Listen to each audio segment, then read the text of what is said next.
স্বাক্ষরিত জুলাই সনদের প্রতিটি অক্ষর বাস্তবায়ন করা হবে, এমনটা জানালেন স্থানীয় সরকারমন্ত্রী মির্জা ফখরুল ইসলাম আলমগীর। বলেন, জুলাই সনদ নিয়ে বিভ্রান্তি সৃষ্টির চেষ্টা চলছে বিরোধী দলের মধ্যে।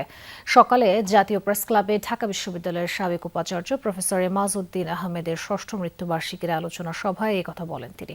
জানান, গণভোটে উল্লেখিত জুলাই সনদের কিছু অংশ নিয়ে রাজনৈতিক দলগুলোর সঙ্গে আলোচনা হয়নি। বলেন, বিরোধী দল মুখরোচক কথা বলে জনগণকে বিভ্রান্ত করার চেষ্টা করছে। মনে করিয়ে দেন, নির্বাচনের আগে থেকেই সংবিধান সংস্কার নয়, সংবিধান সংশোধনের কথা বলেছে বিএনপি।